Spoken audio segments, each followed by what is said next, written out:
Hi, I'm Jin. I'm Ben. And Ben is, as you notice, he's a really tall guy, which is great for training with. And also, he has a lot of Muay Thai, boxing experience, and he also does Jiu-Jitsu. So he's a really well-rounded fighter. And he's also studied Wing Chun back in the UK. I was out here. Oh, was out here? Yeah. Okay. He trained for a little while in the Wing Chun. And what was that experience like? You trained for how long? About a year. About a year, right? So, yeah. He's got a heavy European accent. What is this? London. London accent. Okay. All right. So, and tell me, without no names or anything like this, but you went to this Wing Chun school, right? You studied there for a year. What was your experience like? I found that as a boxer, someone with a lot of boxing and kickboxing experience, that Like you. yeah, that when it came to distance fighting, when it came to actually doing sparring, I didn't feel that Wing Chun had anything on boxing.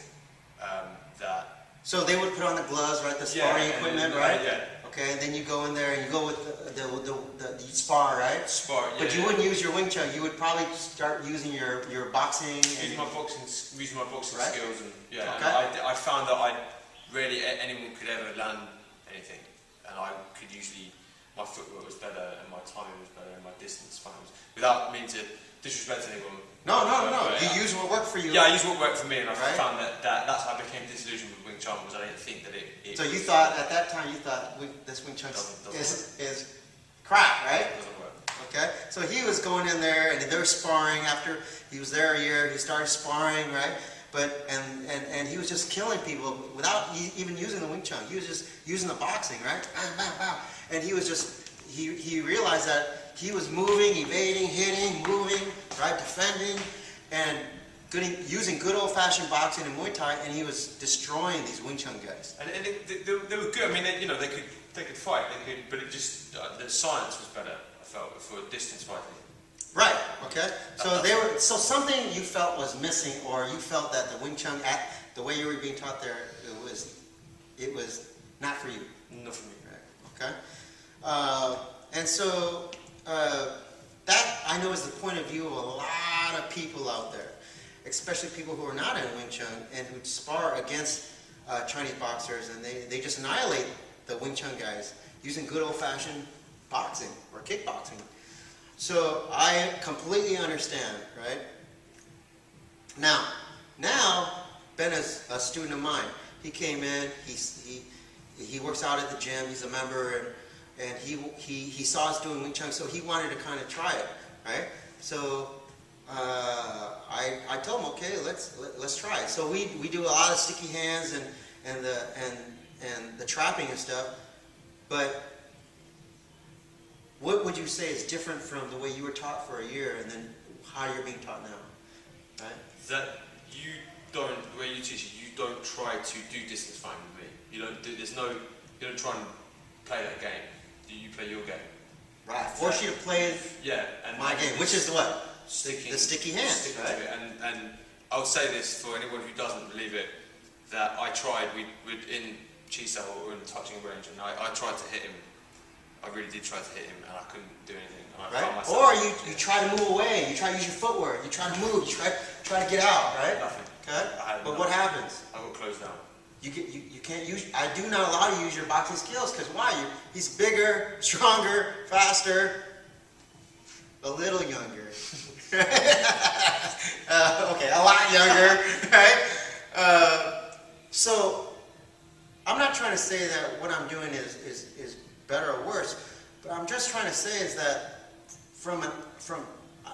I didn't know Ben before, and he came in. He had prior training. He really thought it was no good. So by utilizing all the principles, and that's the key. I always tell people you cannot contradict yourself. You cannot say always go straight, right? But then all of a sudden you're getting all wild, and it's not going to work. You have to adhere to the concept. Everything I teach you, you have to adhere to. You cannot break away. That's how come Yip Man, they asked him one time in one of his books. They asked him, well, how hard is it to train someone? How hard is it to train people who are like who have other professions, like jobs, right? And Yip Man, he says, it doesn't make a difference. And Yip Man said, it makes a world of difference. If the guy is a hairdresser, he's doing this all day with his elbows, right? Coming out, cutting hair, right? His elbows are all over the place, right? So to try to get him to get his elbows in, Yip Man says it's going to be very difficult, very challenging, right? So that's how come I tell people you cannot contradict yourself. You cannot say, that's how come some people say, can you mix other things, right? Like Kali. If the Kali method, I'm not saying you can't, but I'm saying if the Kali method teaches you to swing your elbows out like this, why? Because I studied Kali before, right? With Dan Inosanto, he's one of the best in the world. So when you start to turn your elbows start to come out and swing, right? And you're doing all this stuff, right? Then it's hard to go back and train like this and really get that elbow to do what you want it to do. It's too difficult to try to do both methods, right? So you cannot contradict yourself. You got to constantly train the concept and the principle and then apply it, and don't contradict yourself. Don't waver from the concepts. That's what makes this art work. Without the concepts and without the adherence to the concepts, then it's not going to work. It's going to be a mess. And that's how come I'm so adamant about teaching you just the core concepts and principles. That's all you need. Okay? So, that's all I did to Big Ben, right? Is just use good old-fashioned concepts and principles. I closed the gap on him. He hurt his hand, so we're not going to do too much with his hands, right? But I just wanted you guys him to share his experience touching hands. Okay. Later on, we'll get into sparring, and I'm sure Big Ben will do a little bit, right? And today we're training, and Ben asked me a question, and I got this question so much on the internet. Okay, what's the question? The question was how does Wing Chun deal with a hook punch from range? Hook punch, right? Okay. So I get this question a lot. How do you deal with a boxer's hook, right? We already know that if we're in Chisao range, right, then if he tries to hook me from here, right, then I just feel it, right, and I go. I just shut him down going. Okay, this is what but this is assuming that I already have a touch of him. I already have a touch, right? So now he tries to hook with that hand. See, I already feel it. Okay, so I can shut him down and do whatever I want. Okay, so we know that. But I think Ben's question and a lot of you guys are not talking about that kind of hook. I think you guys are talking about this kind of hook, where we're starting out here, ding ding, ring, right? And I'm here and I'm like this, and Ben comes in and he, and we check and like, oh shoot, right? That hook. Now we're talking about distance fighting. Okay, distance fighting. When you're talking about learning to spar in the ring or in the cage, we're talking about distance fighting. I always tell you guys, you have to think of yourself like a grappler. Okay? If I'm a jiu-jitsu guy and a judo guy, right? Okay? Then I'm here, right? Then if I cannot get close to Ben, right? He's and like this, and I come in, he kicks me, and he right? Then I don't care if you're a world-class grappler. If I cannot grab a hold of you, then my skills are nothing, right? But now, on the other hand, if I can get close to Ben, and then I can take him down, and then once I get close and I touch him, now my skills become useful, and I can take him down and all that good stuff, right? Now my grappling skills become very valid, right? So the distance fighting is about, there's a game. It's fair. The thing about fighting in the ring, it's fair. In other words, he's in one corner, I'm in another corner. We don't start in touching. That would be unfair to Ben, right? We start with a clean break. Now it's a game. I have to get close. Ben's going to try to keep me away. This is the distance fighting game. Okay? This now, learning to close against a clever boxer or striker becomes a very important skill. You have to develop this. If you want to fight and compete in the ring, you have to learn distance fighting skill. You cannot rely on just your Wing Chun skills. You can't, right? You have to learn to play the distance fighting game utilizing your eyes, right, and your athleticism, and figuring out when the best time to go in. So I guess that would be like the jiu-jitsu fighters that started competing in UFC. First of all, they could, against guys who didn't have great boxing skills, they could close the distance. But then when the level of went up, like Rickson Gracie and the Gracies, they made it the jiu-jitsu very, very famous, right? Rickson is one of my favorite fighters, right? And he did so much for the sport. But back then, not many people did jiu-jitsu. Or jiu-jitsu, right? Okay? So, it was easy because strikers did what? Right? They fully committed the push-pull. See? So, when you go fully commit and you turn your body, okay, you're not facing me anymore. So now you throw the cross, you have to, he does toe heel sway, see? So, he's not facing me anymore. So it was easy for Rickson and Hoist, right, during that time to completely take the person's balance. Okay, so they wouldn't just rush in; they wouldn't just go like this, right? If you watch them, they're very, very careful about when to go in because strikers are dangerous, right? So they would wait till you fully turn. See? Then what do? I shoot in. Why? Because I'm facing you. Okay? If you look at Rickson, he's like this. He's always facing you. He's facing square. Right? So then when you completely rotate, okay? Then when you turn, you have to turn again. But it's too late. Now I close the gap. Okay? And my whole body charging you, and you're on one heel off the ground, like a boxer, now it becomes very easy to take people down on the ground. So they're very good at attacking you when you completely rotate your body, because now you're not facing me. So if I just charge you straight, right, you're going to the ground. Okay? That's how come today MMA fighters are not that stupid, right? So what do? They don't fully commit and do the toe heel sway anymore. They know this is dangerous because it's too easy for wrestlers and jiu-jitsu guys to take you to the ground when you do this, right? So what do? You see them doing more what? Facing. Their footwork's planted. They face the other fighter, right, the striker, and then they do shorter punch. They do shorter punch like this, right? And you even see them more vertical this way, right? So they're doing more like this now, right? They don't want to do this, right, like a true striker, right? Because why? Because then they expose themselves. I'm not saying everyone, there are exceptions to the rule. Those are great fighters. But generally, that's what you're seeing now, okay? They're adapting. Why? Because they don't want to get taken down. Okay, back to the hook. So, if Big Ben, he hooks, right? And you guys are training, let's say in your Wing Chun class, when he comes in and hooks, you time, you go in. Or you stand your ground. See, you time. You have to. You're going to move in. So I see here. I'm going to stand my ground and I'm going to time and go out. Right. This is gambling. You're gambling. Okay. You better be strong and your timing better be really, really good.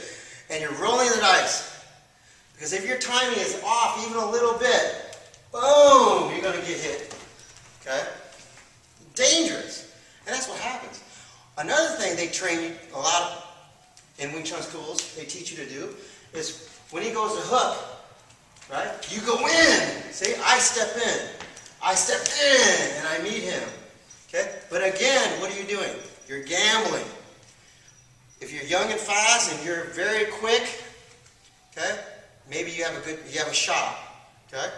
But the problem is that I don't like to gamble. Okay? I like to high percentage. I want high percentage. So what do I do? How do I handle the hook? I don't want to stand my ground or he's going to hit me. Go ahead.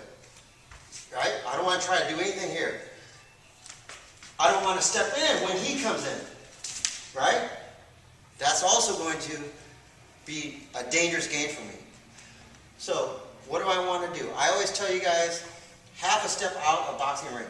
So if he turns like a boxer and extends his arm, okay, straight arm, I'm here. This is dangerous. I don't want to be anywhere near this place, right? So what I do, I go half a step out. Now you see my arms are bent. This is our angle. So this angle, I can use either hand, okay? I can use either foot to be in front, or I can be neutral, right? But you see this angle, it never changes, right? I can be out here, I can be in here, I can be out here. This is danger zone. I'm half a step out of danger zone, okay? This is good for me, right? Now, if I'm out here, okay, and he hooks, it gives me time to step back, okay? I always want to be half a step out, okay? Half a step out, okay? Half a step out. Why? Because it allows me to maintain my structure. But this requires visual timing. It requires you to practice this skill, right? So what happens is if Big Ben, he comes in and I don't move, see my arms get closer and closer to me, right? Now he punches, right? And he steps in, right? And I'm too close. See my structure? I lose my structure. And this is what happens to a lot of Wing Chun fighters in the ring, Chinese boxers. They lose their structure. Then all I got left now is this. But he's just going to keep plowing you. It's going to be harder and harder for me to maintain my structure. By staying out half a step out of range, okay, from boxing range, it allows me to maintain my structure. Okay? Okay? You have to learn this game. Right? You also have to learn how to deal with kicks. He roundhouse kicks, I have to learn to check. Or I have to learn to evade. Or I have to learn to check. Right? Or I have to learn to step out. Right? This is all distance fighting. I have to know when, I have to figure out a safe time for me to go. But once I touch him, he jabs. Come in. And I'm here. I'm here. Once I touch his hand, this is the chi style. I'm bent arm, he's extended. Now what do? I follow his hand back when he comes back in. Okay? Now his hook is useless. Okay? If we're out here, he hooks, I just step out. I don't want to try to defend that hook. It's too dangerous. I stay out. Okay? But if he hooks, and I touch his arm, when he brings his hand back, that's when I followed in. Now he's playing my game. Now I don't allow him to let go anymore. That's what you did to me last time. That's what I do. That's what I do to everyone. I let them reach. I just stay here, right? And then once he commits and he comes back, I follow him in. That's it. Now, no matter what you do, I follow you and I play chi style. Okay? And I don't allow you to let go of me. It wasn't much fun. Right? Okay? So we're going to get more and more to fighting in the ring, fighting in the street. And that's the difference. If you fight in the street, there is no, you start in a fair position. The guy who comes up to you, he's putting himself in already a bad position. He's already in bent arm range. I'm already have access. It's like coming in and going, open the front door. Right? Open the front door. Right? There is no defense. He's just up to you. He's at his chest and, yeah, man. You from London? Where's that accent from? Right? Right? So he's already in your face. There's no chasing him around and or defending, right? The hook or in distance fighting. It's already here. So all you do is you can touch him, his master bedroom. So then now this should be easy for you. Guys like him fighting in the street is easy. Simple, right? Because he's already in your space. He's already where we want him to be. You get it? Get it? Okay? So, in other words, it's very important that you understand the difference between the two. And if you're going to fight in the ring, you've got to train distance fighting drills. All By right? the way, I'm from Ohio, not from London. You're from what? Ohio. Ohio? Oh, where the doesn't sound like you're from Ohio. I just put it on to get girls. Yeah. Oh, is that it? It works. It works. I need to start talking like you then. I need to start hanging around Ben more. Let's go for a drink, Top. All right, take care. Have a good week, and we'll see you guys soon.